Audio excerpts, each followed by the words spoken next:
Let's do it.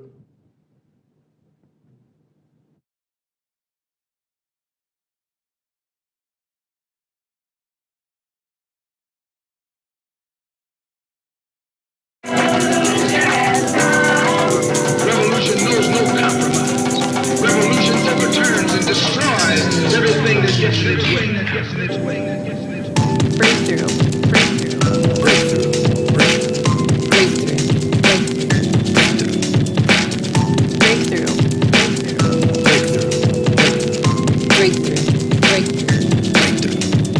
You're watching Breakthrough News.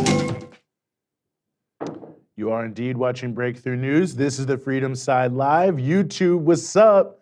Shout out to everyone who was watching us on Twitter. We had to, reboot the situation there. We're now on YouTube as well. So we're back, we're here, we're ensconced. I'm Eugene Puryear, here as always alongside Rania Khalek. Rania, let me just say once again, it remains a pleasure to be here alongside of you today. And it's so good to be back again. Well, let me just speak after 2 weeks of being all over the place. After 2 weeks of being in and bad hotel Wi-Fi in European countries, and now I'm back in the third world country where my Wi-Fi seems to work better. I don't get it. Well, maybe it's just a lot of myths that we hear. Not that true.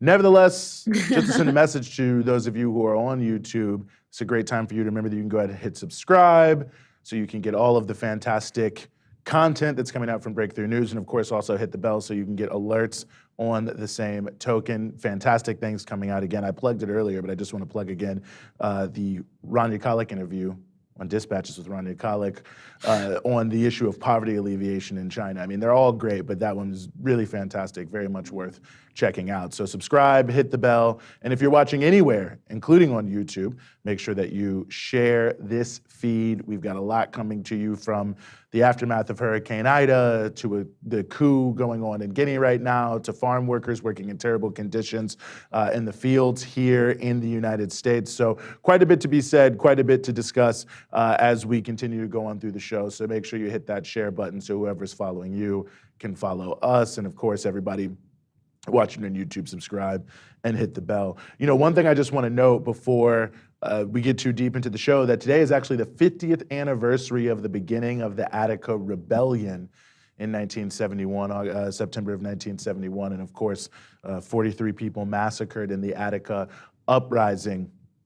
It really just, there's so much to be said about it. I mean, really the context of the times, these prisoners who were inspired by the revolutionary activity of that moment, enraged by the murder of George Jackson just a few days before in prison in California. And on that note, I want to bring to people's attention that RUCHELL MAGEE, who is one of those who was incarcerated in that period, really more or less alongside George Jackson. He became a political prisoner after Jonathan Jackson attempted to liberate the Soledad brothers in 1970, and of course was also cut down and shot down by the police there. RUCHELL MAGEE was a part of the broader attempt there to move out of the prison complex, and he still continues to be incarcerated in the state of California. You can go to freeruchellmagee.org, freeruchellmagee.org, also known as SENQ in the legacy and the tradition of SENQ, who of course was the leader of the Amistad Rebellion.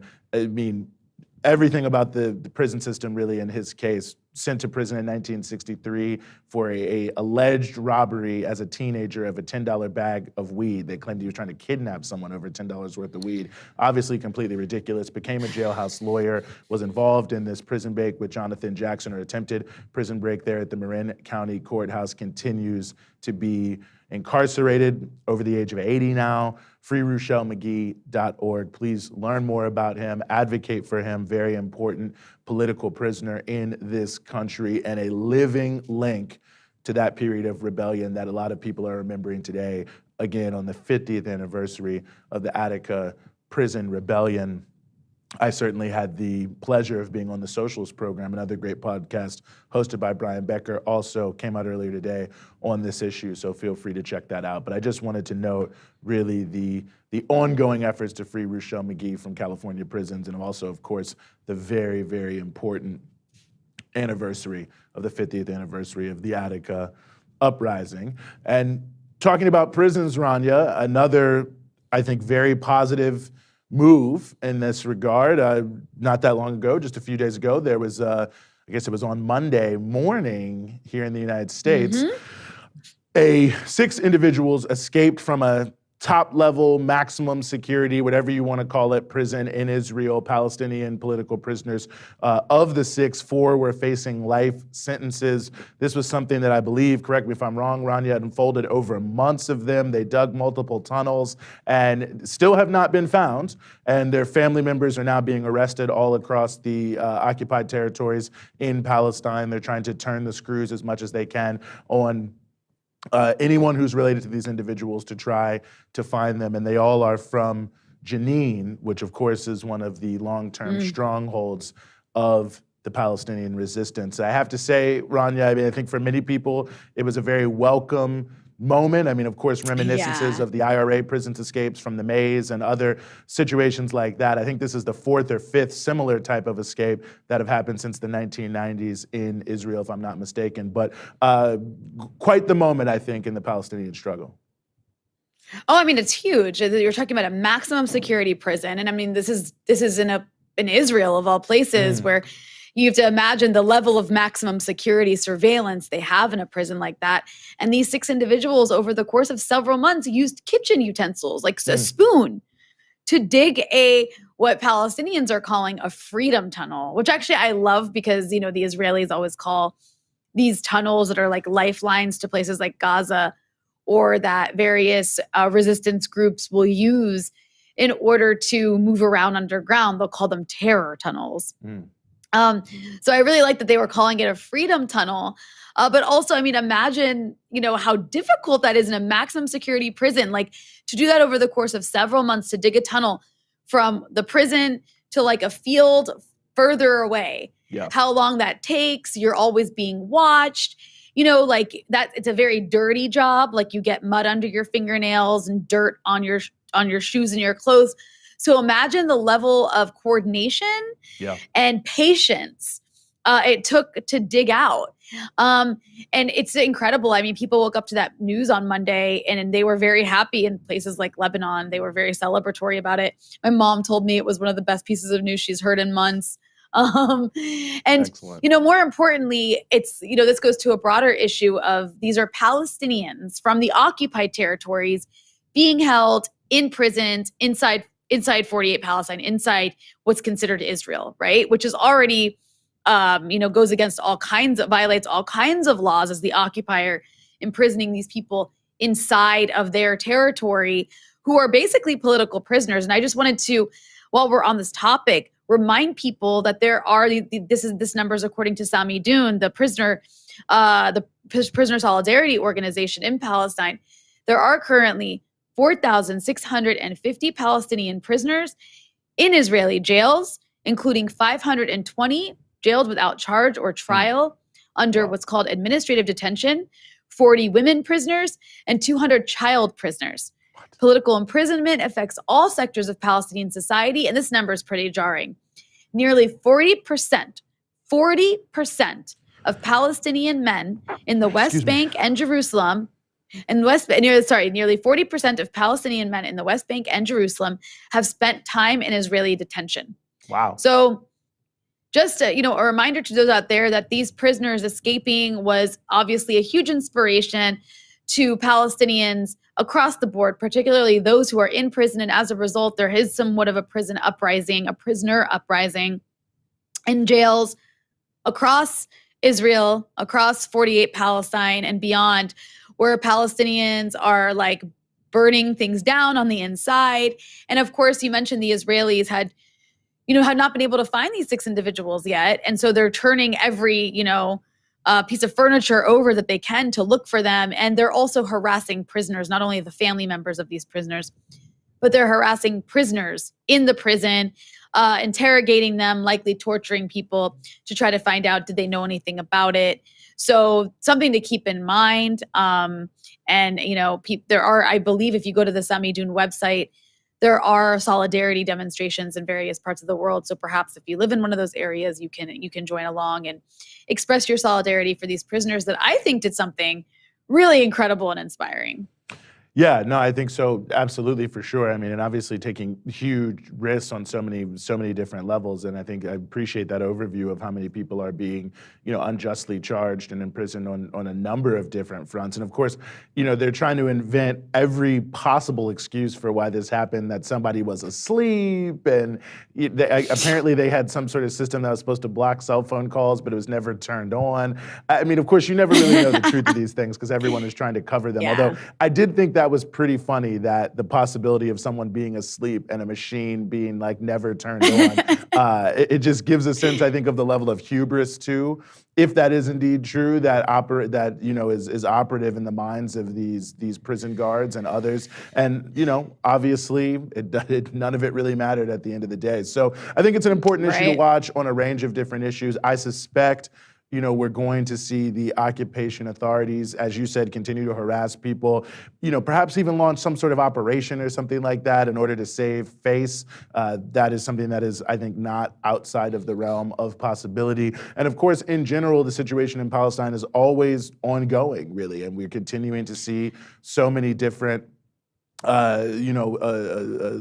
types and forms of brutality towards popular protests and other things that have been happening recently, especially in Gaza. So definitely something I think for us to continue to watch. But I do think, it's one of those glimmers of hope, if you will, in the context of a very bleak situation, honestly, for so many people in the wake, especially of what we saw over the course of this summer. Of course. And I just want to add before we move on to our next topic is just that people keep in mind that, the squeezing of the region, so much of it is related to Palestine. Mm-hmm. One of the most important benefactors of the Palestinian resistance is a country like Iran, which is under extreme sanction right now, and its allies in places like Lebanon. And the reason I raise that is because we're actually supposed to have somebody on to talk about this issue coming to us from Palestine, but she ended up going to like a solidarity rally for a Palestinian who actually got out of prison, was released, which is great, and she got stuck there, so she couldn't make it. And we asked her, who we should have on instead, another one of her colleagues, and she gave us the name of somebody, an activist in Lebanon, a Palestinian activist in Lebanon. But he couldn't make it on because he has no electricity, because that's the situation in Lebanon right now. Yeah. And why doesn't he have electricity? Because Lebanon, a lot of factors, but one of those factors is that Lebanon is being squeezed and is subject to sanctions if it accepts oil from Iran, right? So all of these things are interconnected. What's happening in Palestine doesn't stay in Palestine. It affects the entire region. No, I think that's very true. And I think that we could say that about so many issues that I feel oftentimes are presented to us, as siloed issues. It's just this country or that country, this issue or that issue, and the undercurrent, both in terms of like the abstract connections between them, but I think also between the very concrete connections in terms of who is really pushing the button on a lot of these policies is often lost in the conversation, and how all these pieces fit together, and sort of the nature of the broader, whatever you want to call them, ruling elite, 1%, whatever military industrial complex that is behind so much of this. So yes, very good point. And of course, we have you there in Lebanon, Rania Khalek, so I'm sure that you will keep us on top of everything that's going on there. And you did recently have a piece on Rania Khalek Dispatches speaking much more in depth to many of the issues that you just laid out there in terms of Lebanon. Indeed.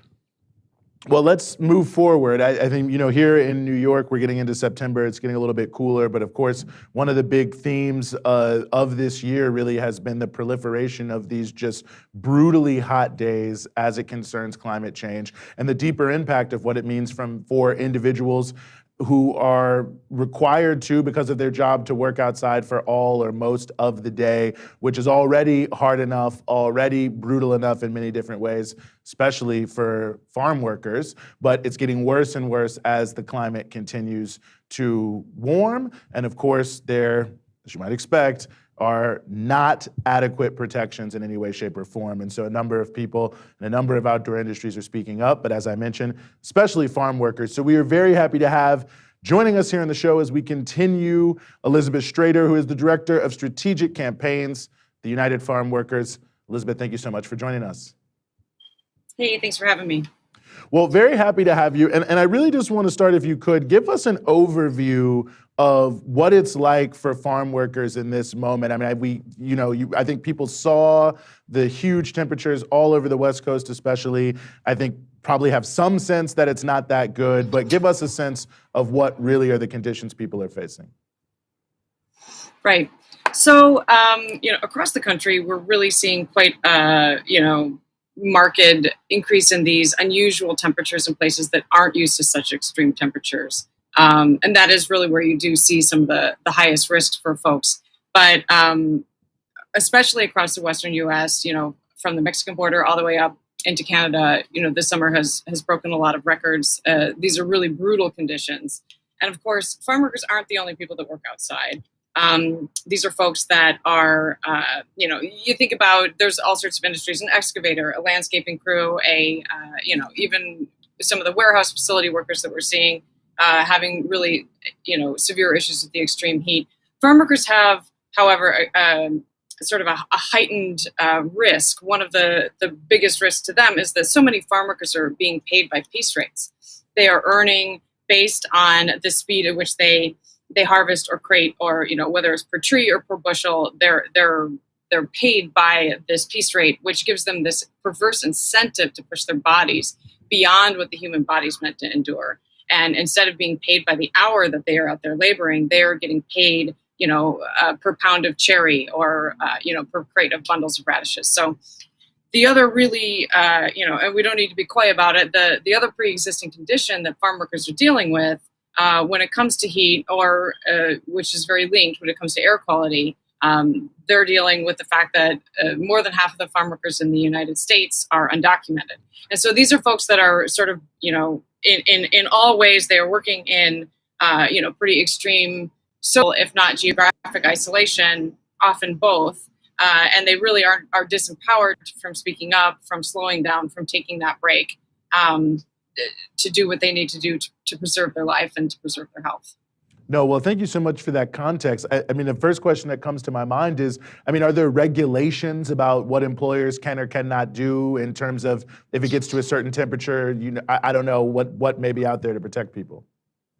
So there's no federal heat standard for farm workers. There's no OSHA, federal standard as to what an employer needs to provide or prevent at what temperature. There's different states, state by state. We are making some progress. It has taken decades at this point to get to where we are in California, which is, some really basic protections around what happens at certain temperatures, at 80 degrees, at 85, at 90, that sort of thing. And those are all around access to, it's really simple, actually. Access to shade, access to cool water, and access to a rest break that doesn't cost them money. So if they're being paid a piece rate, or whether they're being paid a piece rate at an hourly rate, they're getting a paid rest break, and some shade to take that rest in, and some cool water to drink while they do it. These states, the California standard is basically, when we were sort of first setting out about it, these aren't super cushy working conditions. It's based on what the U.S. military determined was the bare minimum to keep soldiers alive in extreme circumstances. Wow. So, these are not, super, relaxing conditions. This is just the bare minimum to keep them alive. We are starting to see progress in other states.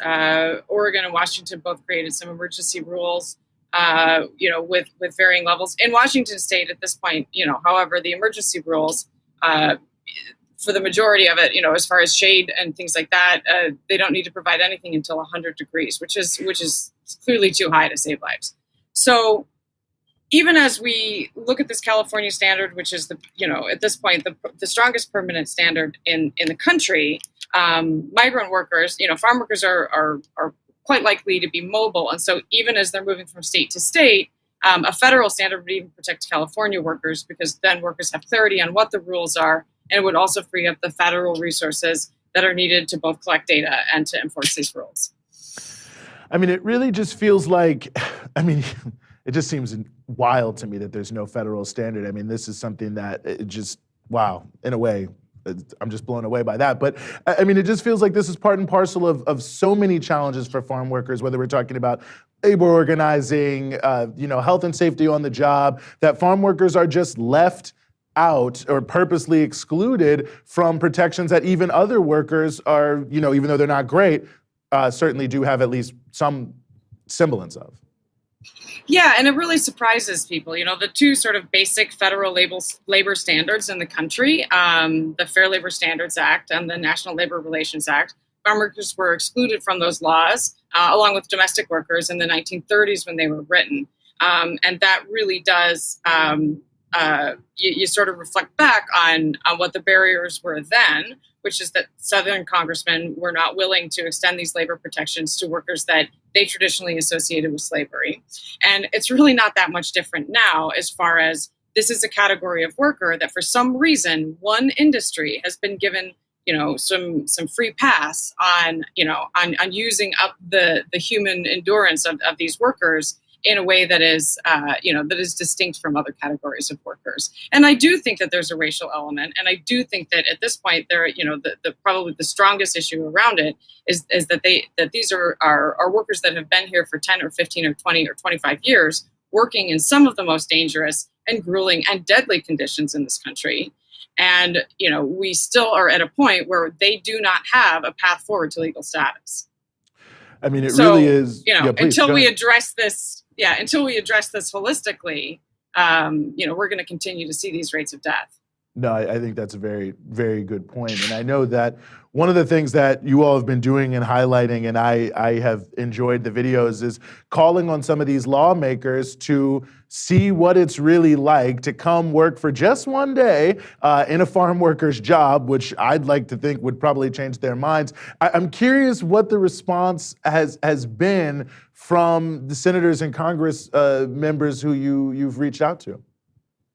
Sure. Yeah, it's our Take Our Jobs campaign, and it's certainly around not just labor standards, but immigration status, because you do so often hear that folks are coming in and taking our jobs. Well, please take our jobs. Take it for one day. So we have invited all 100 U.S. senators to come out and just experience the reality of what farm workers are going through to put food on our tables. In these increasingly harsh conditions. So far, we have two senators that have accepted our invitation. Senator Cory Booker and Senator Alex Padilla are both going to come out and take our jobs for a day. So that's 2 out of 100. So 2% of our senators have accepted. I believe 100% of the senators do eat food, however. So we're looking forward to hearing from 98 other senators that they're going to come out and give it a shot. Yeah, well, I would love to see them come out. I mean, I know Cory Booker was a tight end at Stanford, so maybe he feels he can definitely do it. But I mean, it's just one of those things that I feel so many of these people will. I mean, they know that this is extraordinarily hard. They know that the conditions are terrible for these workers, but I mean, the reality is agribusiness is big business. I feel like we don't really think about that as much when we think about food. I think people think about a lot of, you think about Amazon, you think about Google, but I mean, really, these agribusiness companies are, it's at least, from my understanding, a handful of big monopolies that are, just like the other ones that were talked about. But that form of corporate concentrated power does seem to be playing a role in why it's easy or certainly why there's an incentive for politicians to try to look the other way. Yeah, sir. So, certainly over the last couple of decades, you're seeing what we refer to as consolidation, which is where increasingly when, the consumer picks up an apple and looks at it, they think of the small family farm where there's one man and a Labrador retriever walking through the orchard. But in reality, these are massive scale industries that are increasingly owned by private equity firms. And, there is this sort of, there's this consolidation and outsourcing of the responsibility for the people within that, the people that are building this wealth.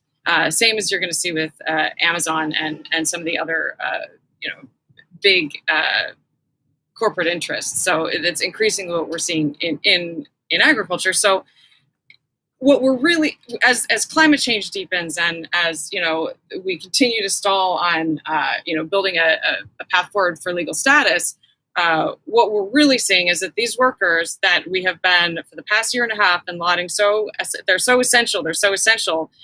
What they are is they are human shields against the more violent, effects of climate change, to make sure, these are people that have continued, men and women and children who are out there working and dying in the fields to make sure that you have food in your climate-controlled kitchen. And, there's a moral referendum to be called here as to, whether or not their lives are as essential as their work. Mm-hmm. Well, I know a lot of people like to say, thank a farm worker, but it feels like maybe we should advocate for them as well. Where can people go? What should they do? What should they be lifting up, telling their legislators to support? So we are, always certainly looking for people to advocate for the workers in their states. Reach out to and there is agricultural. There are agricultural employees in every single state. It's not just California. It's not just Washington State, but every single state. You should be reaching out to your representatives. You should be reaching out to your senators. And, there's a couple of things that we really urgently need to have. The first and foremost, we need to have that path to legal status so that everyone has a seat at the table and these workers can come out of the shadows. The second thing that we do need, and we are asking for on the subject, is, the Department of Labor, OSHA, you could, we really should have a meaningful federal standard for workers, to lift the floor, because at this point there is no floor. There's no, there's sort of no minimal standards to protect workers against heat. And we know that heat is only going to get worse. We know that as the years go by, things are only going to get more severe. So, we really do need a federal heat standard from OSHA. And we need our Congress to get real serious. It's within their power, and to move forward on immigration reform this year. Mm-hmm. Well, Elizabeth Strater from the United Farm Workers, thank you so much for giving us some of your time here on the Freedom Side Live. Thanks for having me. Of course. Well, Rania, I think we cover stories like this every single week. There's huge corporations making huge profits, and when you look behind those profits, you always find terrible working conditions, whether we're talking about farm workers, Amazon, Walmart, all of these different companies. To some people it may seem obvious, but I think the way we lionize business and free enterprise and all these sorts of things and the capitalist mythology of the United States of America, we really lose that the wealth is built on the backs of people like these farm workers working in 100 degrees with no federal heat standard, so they could just die and there's no one to hold accountable. Yeah, and then that's why we get to have lettuce and tomatoes and all of these strawberries. The level of work that goes into picking those things and cutting those things and cultivating those things on a mass scale when you have zero labor rights, and then there's people making massive amounts of money. I'm glad that we get to cover stories like that, because I don't see it being covered anywhere. So. No, yay, sadly. Breakthrough. And that is a good segue. Yes, into please, something segue. that, because of our technical difficulties earlier in the program, this got lost. But a reminder to those who are watching, not only can you and should you become a patron at patreon.com/breakthrough news to support our work and our ability to bring on guests like Elizabeth and others and cover these really ignored stories and more. But you can also, more temporarily, throw money into the super chat for those who are watching on YouTube. And if I deem your comment good enough, I will read it on air. In fact, somebody who has donated in the super chat before, Martin Hernandez, I'm not sure which way you pronounce that. Every week. This was not a super chat comment.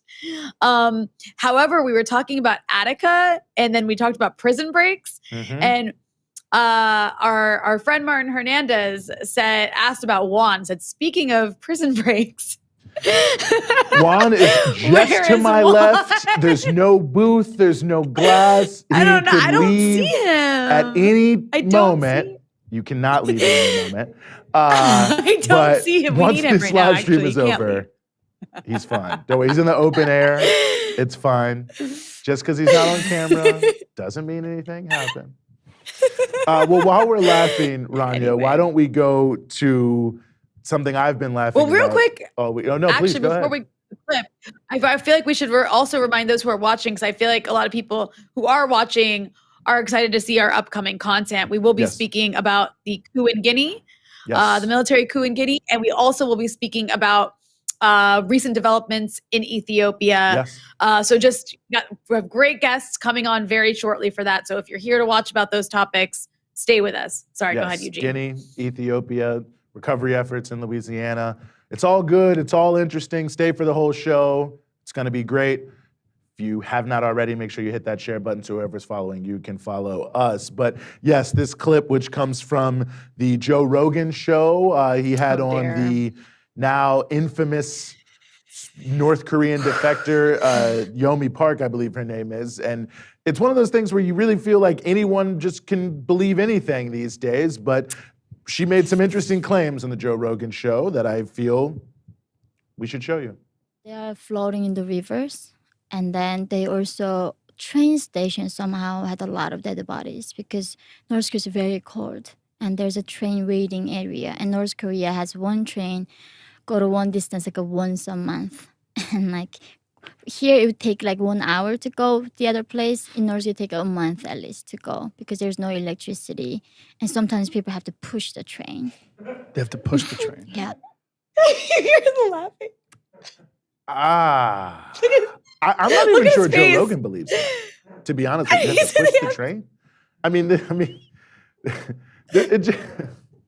there's a clip that I don't think there's a clip after Eugene where she actually says that children. I don't think we have that clip, but I'll just paraphrase what she says. Please. I'm not embellishing. She actually says that children in North Korea are so hungry that their insides of their stomachs are just hanging out of their bodies. Their internal organs hang out of their stomachs, and dogs come and eat them as they beg for food. And Joe Rogan is just like, he responds to her and he's like, they beg for food with their organs hanging out. Like, I mean, it's just like, I mean, well, you know, look, there's no place on earth where you can truly just say anything and have it believed other than North Korea. And listen, there's a lot to be said about North Korea, the DPRK, as some would say. But one thing I can absolutely assure you is that there's more than one train in the DPRK. Like, there's nobody has to push the train. No doubt about that.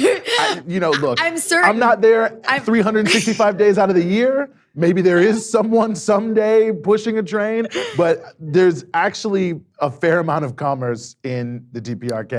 There's certainly trains moving. I'm also certain, Eugene, that like people we don't have running water. Obviously, you have to go to well or river to bring the drinking water.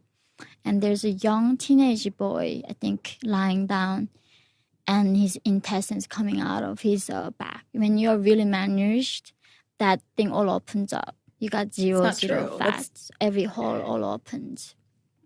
I mean, that's just medically false. I mean, certainly you it can gets better. have a distended stomach and other things. I mean, we've all seen. Listen, wait. Listen to Joe Rogan. Hold on. I just want to see the Joe Rogan reaction's funny. Here. The dog is looking at his organs coming out, and he was still somehow conscious, begging for food at the time. He was begging for food while his organs were hanging out of his body. Yeah. Well, I mean, we do know that Joe Rogan likes to smoke weed on air, so maybe she just kind of carried away. I think he didn't. I think he was like, that can't be true. He must have been like, it doesn't look like he knows. I mean, well, there's just so many elements to that you just don't even know what to say. I mean, I hate this is very unfortunate, but in wide swaths of the world, running water, clean water just doesn't really exist. I mean, Juan, who's not in the booth and not captive, Jeff to my left, was with me. He does get water. Listen, Juan, you can't speak that loudly. They can hear you. There's just Jesus Christ. I don't even know. We were in Haiti in March, and you go all over the place, and people don't have access to clean water. So just because someone's getting water from a well means pretty much nothing. That is just medically not possible, what she's saying. But it really does just show that when it comes to the demonization of countries that are hated by the United States, there's just this climate created where someone like this woman here feel that they can say and do anything and can be on the most popular podcast in the English language, as well as many other news outlets. And no one is ever really gonna like source it or check it or try to figure out if any of it's true. They're just gonna believe whatever. And as we know with North Korea, oftentimes you hear these outlandish stories like, you know, Kim Jong-un fed his uncle to dogs. And then 2 months later, of course, another story comes out and says, oh, well, that actually never happened. I mean, I even once saw, one of the main national security writers for the Washington Post was actually in relationship to the dog story. And he was like, we just have to stop this, American journalists. We can't just say whatever we want to say about North Korea, where it's embarrassing, all these different things. But yeah, I mean, come on. It never stops. Wow. Well, also, we have to remember there's like a cottage industry of paid performers who make their careers off of being like these defectors that go around and just say what these pro-war think tanks and media outlets and weapons industry funded organizations want to hear. Well, the sad part is, you know, people come and they want to, you know, the easiest way to make it when you defect from North Korea is to enter the circuit of just telling all sorts of outlandish I mean, stories. look, as a woman living in Lebanon, you will see, you know, if all else fails, I know that I can always fall back on making up outrageous accusations about, I guess, like Iran. I could say things about Hezbollah, and I can see the light on Israel. Like, I'm not joking when I say that. That is something that if you do that, you can make a career out of it. And it's happened before. I mean, make sure you save and clip that. So if it happens, we can put that out. Future version of me. If there's a future version of me that ever becomes that evil, please use this clip against me. But no, in all truthfulness, everybody knows that it's like an unspoken kind of thing that you know that that's a way. Even getting to the U.S., if you don't have U.S. citizenship, you claim asylum from who? You claim asylum from Hezbollah. I know people who've done this, and you can more easily get citizenship. And I know people do it in the context of other countries too. But I just want to say also with this sort of cottage industry, it's been ongoing. This isn't the first time. I mean, we all remember the infamous daughter of the Kuwaiti ambassador in Washington, D.C. back in the early 90s, who testified under a false name in front of the U.S. Congress and actually, you know, stated that story that was cooked up in some boardroom by a big lobbying firm about Iraqi soldiers throwing premature babies out of incubators. Right. And this was a story that was repeated by everybody, by George Bush, H.W. Bush. He used it in his speech to justify the first U.S. war on Iraq in the early 90s. So anyways, it's just, we've seen it with Syria. I mean, we could do hours on just all the atrocity propaganda that came from that came from people in Syria, who were using it because they hated the regime or were using it because they worked for lobbying firms. Would just say, I mean, messed up stuff happened in Syria. I'm not suggesting it doesn't, but just coming up with the most ridiculous, like clearly that is not true kind of stories. So, this is, I think, a very cartoonishly ridiculous version of this kind of dynamic that I'm talking about, but it's a good reminder to be skeptical of the sorts of stories that make it into the mainstream about official enemy countries. Indeed. Well, Joe Rogan, if you're watching, feel free to contact us here at Breakthrough News. I have a number of people who are very knowledgeable about what's actually happening in North Korea, if you want to put that out there. But and to Joe Rogan, I will see you on your podcast. Yes. And to Joe Rogan, I will see you on your podcast in another 10 years. Perfect. And then I'll actually send him this clip of you so he can ask you, Rania, what's changed? It'll be you and Elon Musk. Johnstone. I think I saw Caitlin Johnstone tweet. It'll be me and Elon Musk wearing a Tesla t-shirt. I think I saw Caitlin Johnstone tweet something like in response to this video. It was just so funny. It was like, I remember when I lived in North Korea, we had to use my whole village had one set of chopsticks to eat from, but it was okay because we only got one noodle a month. I was just like, that's more or less the type of stuff they say. There is no other country really out there where, I mean, there's other countries you can say outlandish things, but nothing tops what people will say about North Korea. But it's unfortunate that the most popular podcast in the English language gave that any time. Well, we're going to move on from that. We're going to switch into an important story, but I have to say it's sort of an undercover story, unfortunately, in West Africa, in the country of Guinea, where there was a coup recently. Very happy to welcome back to the show here on the Freedom Side, Kambale Musavuli, who is an activist, a writer, and an analyst with the Center for Research on the Congo. Kambale, thank you so much for being back with us. Thank you for having me.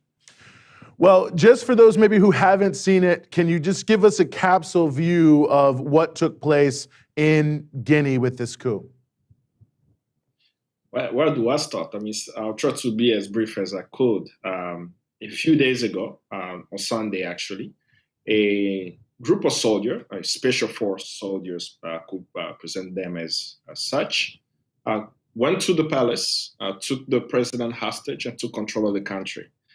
They stated that the reason they are taking control of the country is because of the corruption, the personalization of the state institutions, and the usual challenges of the country. These are true concerns of the people of Guinea. The people of Guinea have a president, who's no longer president, of course, Alpha Condé, who changed the constitution a few years ago, and last year there was a rigged election. He changed the constitution to run for a third term when the country only had 2 terms. So after the elections last year, most of the population, they were not happy with the political scene, and many actually disengaged from the political scene. It's like corruption as usual, and they start wanting to find other means of changing the country. So what the soldiers are saying is actually the aspirations of the people. But what's really important to say is that I don't think that the Guinean people called for military rule or for soldiers to take over the country. And who these soldiers are is really important. The leader of the group, his name is Mamadi Doumbouya. He's a former French soldier, French legionnaire, who was called back in the country by the president of Guinea, Alpha Condé, in 2018 to start a special force that worked directly with the president and the French military. France has a military operation in West Africa, in the Sahel region, going after what they call terrorists in the region. Most analysts have looked at it very clearly and said that this is not really to go after the terrorists, but it's to secure mining interests of France, particularly uranium that's in Niger, Mali, and the area. So this unit has been closely working with the French military in different operations. And of course, for some of us who are following the military movement in West Africa, they've been closely working with the United States military, Africa, the US African Command. And that's quite disturbing. It's not even something hidden. You could go to the US Embassy Facebook page, the US Embassy in Conakry Facebook page. You move all the way down to October 15, 2018. You will see a fancy picture of this soldier, Mamadi Doumbouya, with African soldiers in front of the US Embassy. And the caption itself clearly stated that the US military is working very closely with the Guinean military, particularly for missions and training called Flintlock 2019 that they've been running in Burkina Faso with other soldiers. Another thing to know about the coup leader, being trained by the French, being trained by the Americans, having a military unit not working in collaboration with the Ministry of Defense of Guinea, these soldiers have also been trained by the US military, be it in Burkina Faso, be it the US War College. And additionally, he also has received training for Israel. But what does that all mean? So we have a group of soldiers who decided on Sunday to take control of the country, using the aspiration of the population as the reason for the attack. What does that actually mean? Is the United States clearly behind it? I can tell you as a Congolese, in 1996, there was a war in the DRC. There were soldiers who went on TV and stated that they were bringing democracy in DRC in 1996. 2 decades later, we know that these soldiers were Rwandan and Ugandan forces, trained, equipped, and financed by the US military. The invasions of the DRC at that time to today has taken the lives of over 6 million people. And we've seen this over and over, right? We've seen it also in Mali, that the coup leader in Mali was also a US trained soldier. Surprisingly, Goïta in Mali, who was also a Malian soldier trained by the United States who did the coup, was in the same class as Doumbouya of Guinea, both trained by AFRICOM, right? We saw another coup just this year. So we've had 3 military coups on the African continent in 2021. The military coup in Chad had also a soldier trained by Western power, particularly France. So why are we having these military coups? Some will argue that these military coups come from the aspiration of the people. I disagree. The people want revolutionary change. In the case of Guinea, this is a strategic country in West Africa that has bauxite, the ore that's transformed into aluminum. They have the largest iron deposit in the world. Everyone is looking at it. High-grade iron, largest top reserve of iron in the world. And Australia, actually, which is the second producer of iron in the world, has been calling the iron deposit mines in the mountain, the Simandou Mountains, as the Pilara killer. To give you a context why I'm mentioning that, in Australia, they have a mine called Pilara. So they're looking at the Guinea deposit as a competitor. So they're saying that the mine in Guinea is a killer of the business. And of course, we can go on and on about the minerals. So they have bauxite, they have diamond, they have gold, they have iron. And these mineral resources are very important for the development, not of the world, but of the Guinean people. They have not seen the benefit of that. And it's quite saddening to see a military rule take control of the country, which is not coming from a revolutionary process of the Guinean people. You know, and thank you for laying that out. I think it's crucially important to understanding this. And, you know, one piece that I'm very curious about is how are you placing events like this in the context of the geopolitical competition with China that the West is engaging in? I mean, it really seems that Africa is the front lines in many ways of that conflict. Any conflict that's happening on the African continent, because we are looking at it in silos sometimes. Say, oh, there is a coup in Guinea or there is a coup in Mali. But when you start putting the bigger picture, you are noticing that these coups and instabilities are happening in countries where China has interests, particular interests around minerals. So some will argue about what China is doing on the African continent. I'm very objective with what China is doing on the African continent. China has been a partner with the African people since the 60s. While they were assassinating Patrice Lumumba by the United States and the CIA, the Chinese were supporting the forces fighting those who killed Patrice Lumumba. You know, I still remember the Mulelelist with Mao books training Congolese to fight CIA stooges. They've been also partners of Africans around development. Some may argue around the deals that they have. Those are bureaucratic and technocratic deals that can be dealt with in making sure that contract reflects the interests of the African people. But what we do know as it relates to China, China is not supporting military coups. It's not instigating regime change. It's not invading other African countries. But when we look at Western powers, that's actually what's happening. So in the case of Guinea, China has billions of dollars of investment, particularly in iron and also in bauxite for the aluminum. The iron ore is really important to also understand why this coup can become a serious issue around the geopolitics, the new Cold War that's happening between the US and China.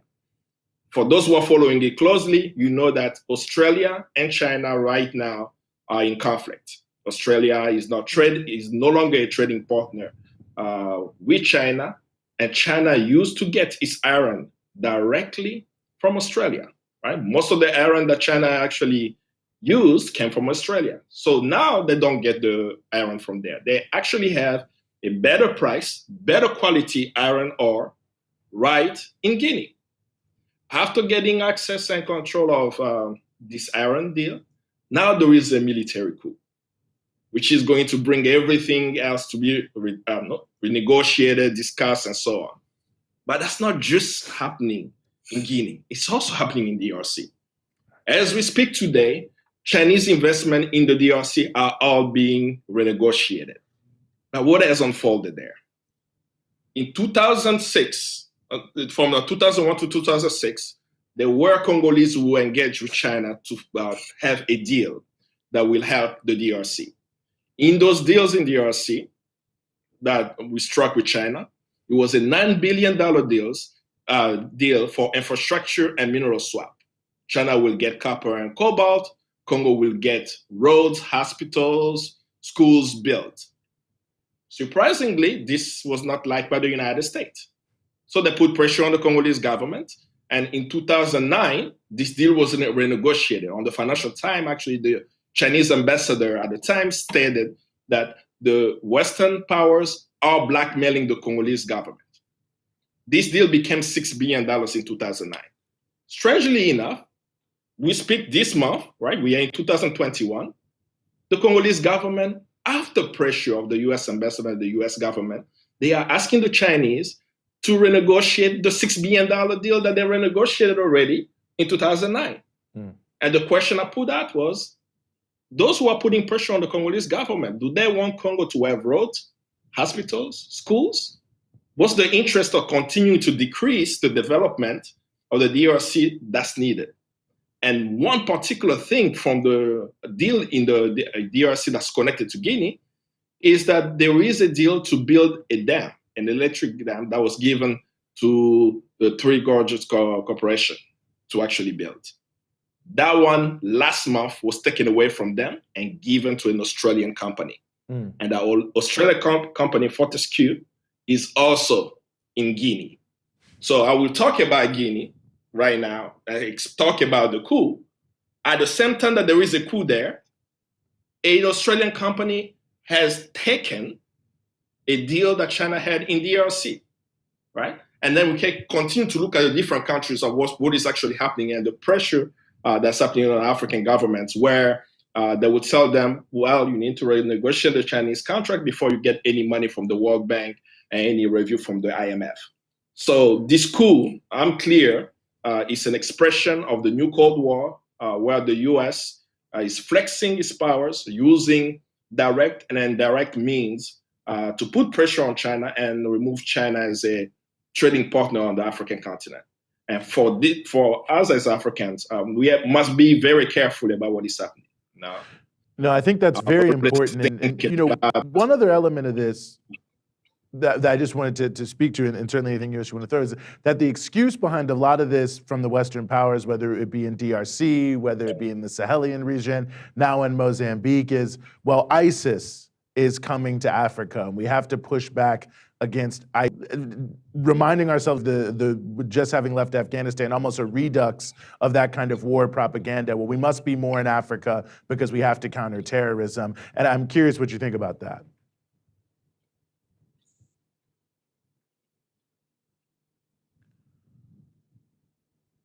Well, we might have lost Kambale. You might be